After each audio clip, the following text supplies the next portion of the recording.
देवरानी की love marriage. Neetu, जो राहुल से बेहद प्यार करती थी, वो कॉल पर राहुल से कहती है, राहुल कुछ करो ना। अगर तुमने मेरे घर में आकर बात नहीं करी तो मेरे फैमिली वाले मेरी शादी कहीं और करवा देंगे। और मैं तुम्हारे बिना नहीं रह सकती। तुम्हारे होते हुए मैं किसी और की दुल्हन नहीं बन सकती। लेकिन नीतू, तुम्हें भी समझना पड़ेगा। अब मैं तुम्हारे घर कैसे आ जाऊं? मैंने अब तक अपने घर में तुम्हारे बारे में बात तक नहीं करी है। अरे अगर अचानक तुम्हारे बारे में मैंने बात करी तो घर में सब उल्टा हो जाएगा। देखो, मैंने हमारे लिए बहुत कुछ सोच कर रखा है। इसका मतलब ये है कि हमारा इतने सालों से जो कुछ था वो खत्म हो जाएगा। मुझे पता था तुम ऐसा ही करोगे। तुम लड़के होते ही ऐसे हो। पहले तो लड़कियों का दिल जीत लेते हो, उसके बाद जब लड़कियां तुमसे प्यार करने लगती है तो तुम फैमिली का बहाना देकर उन्हें छोड़ देते हो। अरे नहीं नीतू, ऐसा कुछ नहीं है। क्या कुछ भी बोले जा रही हो? एक पल में तुमने मुझे जज भी कर दिया। अरे इतने सालों से हम साथ हैं, उसके बावजूद तुम मुझे ऐसा कह रही हो? बस राहुल, बहुत हुआ बहाने। राहुल कुछ बोलता उससे पहले ही नीतू रोते हुए गुस्से में फोन रख देती है। राहुल भी फोन रखकर अपने सर पर हाथ रखकर बैठ जाता है और परेशान होने लगता है। पर तभी पीछे से उसकी भाभी आती है और उसके कंधे पर हाथ रखती है। देवर जी, क्या हुआ? आप इतने परेशान क्यों हैं? नहीं भाभी, कुछ नहीं। मैं ठीक हूँ। बस ऐसे ही हल्का सा सर में दर्द हो रहा था। सर में दर्द हो रहा था या फिर टेंशन हो रही थी? बताओ क्या बात है। तुम भले ही घर में किसी से बातें शेयर ना कर पाओ, लेकिन मुझे तो बता सकते हो। क्या पता मैं तुम्हारी मदद कर दूं। अपनी भाभी का सपोर्ट और उनकी बातें सुनकर राहुल अपनी भाभी को गले लगा लेता है और फूट फूट कर रोने लगता है और रोते हुए सारी बात बता देता है। भाभी, मैं नीतू से बेहद प्यार करता हूँ, लेकिन क्या करूँ, मैं मजबूर हूँ। मैं चाहकर भी नीतू को अपने घर में किसी से नहीं मिलवा पा रहा हूँ। और एक नीतू है कि समझने को तैयार ही नहीं है। उसे ऐसा लगता है कि मैं उससे शादी नहीं करना चाहता। मैंने उसे धोखा दिया है। अच्छा, तो ये बात है देवर जी। आप चिंता मत कीजिए, अब आपकी शादी तो नीतू से ही होगी और इसकी गारंटी मैं लेती हूँ। अगर आपकी शादी होगी तो सिर्फ नीतू से। इतना बोलकर रवीना वहां से चली जाती है और दोपहर को जब घर पर कोई नहीं रहता तब वो अपनी सास नीलम के पास आकर बैठती है और उनसे कहती है, माँ जी, मुझे आपसे कुछ बात करनी है।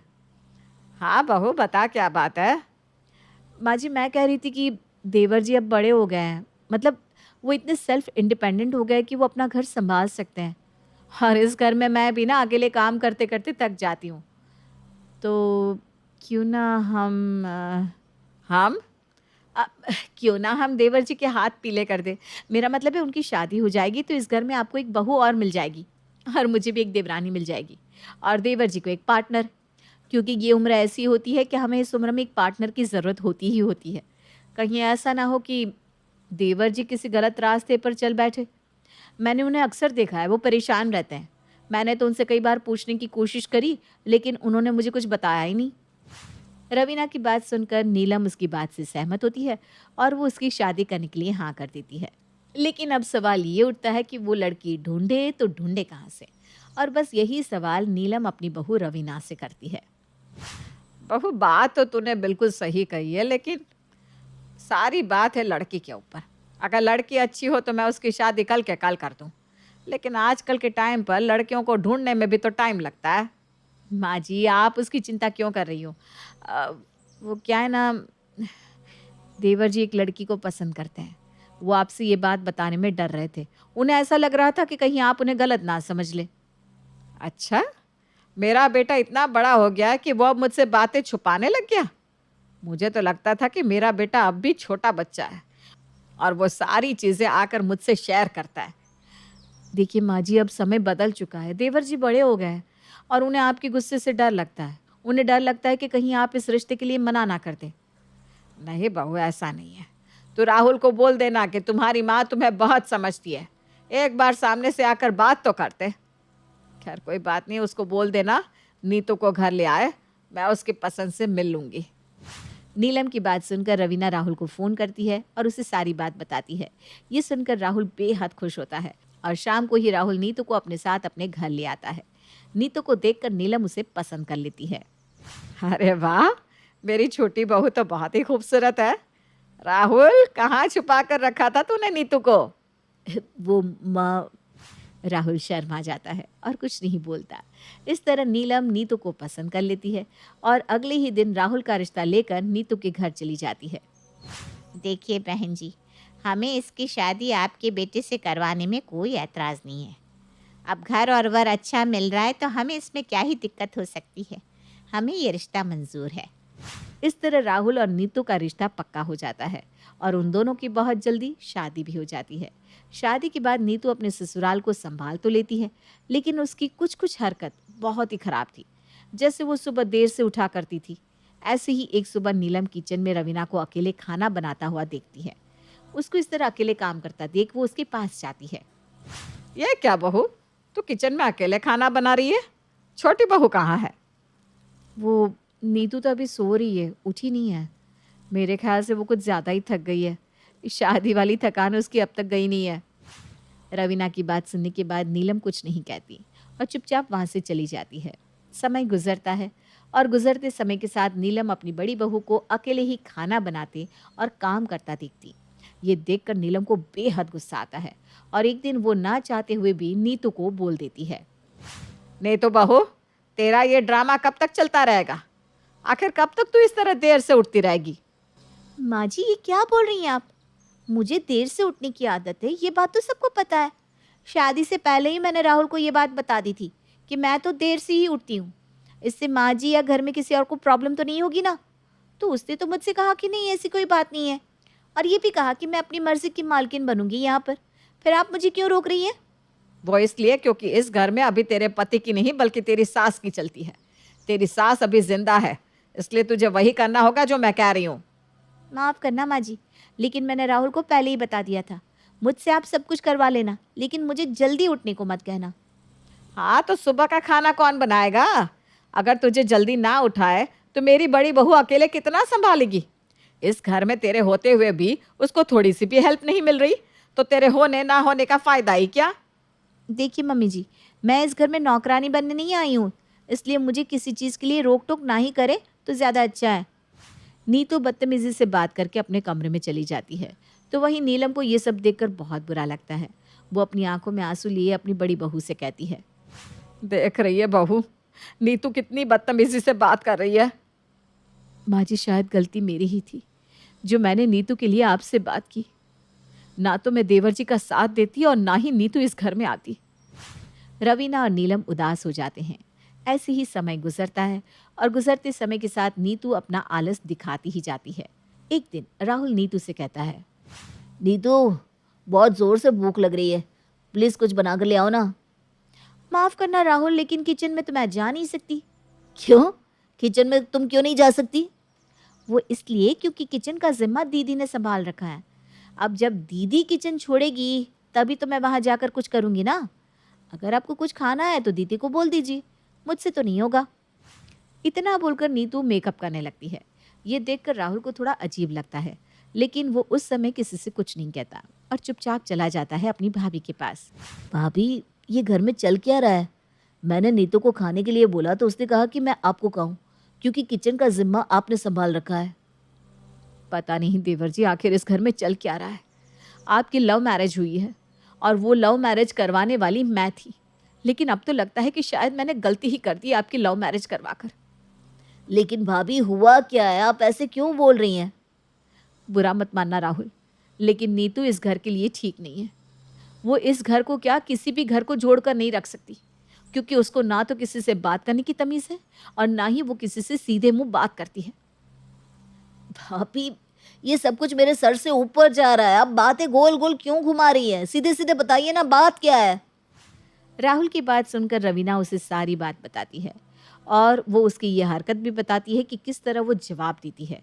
ये सुनने के बाद कहीं ना कहीं राहुल को भी ऐसा लगता है कि सच में उसने नीतू से शादी करके बहुत बड़ी गलती कर दी, लेकिन अब वो नीतू को सबक सिखाए तो कैसे? बस यही सवाल उसके जहन में था। राहुल अपनी भाभी को बिना कोई जवाब दिए वहां से चला जाता है। राहुल, क्या हुआ? तुम्हारा मुंह क्यों उतरा हुआ है? भाभी ने तुम्हें कुछ खाने को नहीं दिया क्या? ऐसी बात नहीं है नीतू, भाभी ने मुझे और इस घर को वो दिया है जो तुम कभी नहीं दे सकती। इतना बोलकर राहुल बाहर की तरफ चला जाता है, लेकिन राहुल की ये बात नीतू को बेचैन कर जाती है और वो पहुंच जाती है रवीना के पास। भाभी आपसे एक सवाल था, अगर आप इजाज़त दें तो सवाल आपसे पूछूं? हाँ नीतू, बताओ क्या हुआ? भाभी बुरा मत मानना, लेकिन इन कुछ मिनट में आपने मेरे पति को ऐसी कौन सी पट्टी पढ़ा दी जो वो आपकी तारीफ करते नहीं थक रहे। एक सासू माँ है जो सिर्फ और सिर्फ आपके ही गुणगान गाती हैं, लेकिन अब तो मेरा पति भी आपका ही नाम जप रहा है। आखिर आपने इस घर को दिया ही क्या है जो सब आपके पीछे इतना पागल है? नीतू बस करो, तुम्हें नहीं लगता कि तुम कुछ ज्यादा ही उल्टा बोल रही हो? भाभी मेरी तो जुबान ही ऐसी है, मैं तो ऐसा ही बोलूँगी, लेकिन आप अपने आप को संभाल कर क्यों नहीं रखती? नीतू ये बात बोल रही थी, तभी वहां नीलम आती है और गुस्से में नीतू को कहती है, बस छोटी बहू, बहुत हो गया, बहुत बोल लिया तूने और बहुत सुन लिया मेरी बहू ने। तू जानना चाहती है ना कि इसने इस घर को आखिर दिया क्या है? तो मेरी बात कान खोल के सुन। इसने इस घर के साथ साथ और लोगों को इज्जत दी है और उतनी ही इज्जत कमाई है, लेकिन अरे तू इज्जत तो दूर, किसी के सामने बैठने के भी लायक नहीं है। मम्मी जी बस कीजिए, बहुत बोल लिया आपने और बहुत सुन लिया मैंने। अरे लव मैरिज हुई है, इसका मतलब ये नहीं है कि आप मुझे कुछ भी उल्टा सीधा बोलती रहेंगी। जितना ये घर आपकी बड़ी बहू का है ना, उतना ही मेरा भी है। जितना हक दीदी का है उतना ही मेरा भी है, इसलिए मैं भी अपना मुंह उतना ही खोलूंगी जितना दीदी खोलती हैं। नीतू अपनी सास को उल्टा जवाब दे देती है, लेकिन ये सब राहुल सुन लेता है। अपनी माँ और भाभी की ऐसी इंसल्ट देखकर राहुल को बेहद गुस्सा आता है। वो गुस्से में नीतू के ऊपर हाथ उठा देता है। वाह राहुल वाह, ये सही था। अपनी भाभी और माँ के लिए आज तुमने अपनी बीवी पर हाथ उठाया, कल को तुम मेरा गला काट दोगे। हाँ, आज मैंने अपनी भाभी और माँ के लिए तुम पर हाथ उठाया, क्योंकि जिस भाभी और माँ से तुम नफरत करती रही हो, तुम्हारी और मेरी शादी करवाने के पीछे भाभी का हाथ है। माँ ने मुझे पैदा किया है तो भाभी ने मुझे पाल पोस कर बड़ा किया है। अगर मेरी माँ जानकी माँ है तो भाभी मेरी यशोदा माँ है। तुम्हारी हिम्मत कैसे हुई मेरी दोनों माँ के बारे में ऐसी बात करने की? सच में आज मुझे लग रहा है कि मैंने तुमसे शादी करके बहुत बड़ी गलती कर दी है। मुझे तुमसे शादी करनी नहीं चाहिए थी। राहुल की ऐसी बात सुनकर नीतू चुप हो जाती है और अपनी आंखों में आंसू लिए खड़ी रहती है। देवर जी बस कीजिए, ये हम औरतों का मामला है, ये हमारे घर का मामला है, आप इस तरह बीच में आकर कुछ भी मत बोलिए। नहीं भाभी, छोटी मोटी लड़ाई तो चलती रहती है, लेकिन जब पानी सर से ऊपर चला जाए तो खुद के बचाव के लिए हमें पानी के ऊपर जाना पड़ता है। अगर आज मैंने इसे जवाब नहीं दिया तो ये और इसकी बदतमीजी बढ़ती जाएगी। तुझे औरतों के बीच में बोलने का कोई हक नहीं है, इसलिए तू अपना मुंह बंद कर और जा यहाँ से। बहू अभी नादान है, इसको मैं समझाऊंगी। अपनी सास और भाभी को अपना पक्ष लेता देख नीतू उन दोनों के सामने हाथ जोड़ लेती है और माफ़ी मांगने लगती है। भाभी, माँ जी, मुझे माफ़ कर दीजिए, शायद मैं ही गलत हूँ। मैंने न जाने आप दोनों को क्या क्या बोला, लेकिन उसके बाद भी आप दोनों राहुल के सामने मेरा ही पक्ष ले रही हैं। भाभी, माँ, हो सके तो मुझे माफ़ कर दीजिए, लेकिन मैं आप लोगों से एक वादा करती हूँ कि मैं कभी भी बदतमीजी नहीं करूँगी। मैं हमेशा आप लोगों की बात मानूंगी और कभी किसी का अपमान नहीं करूँगी।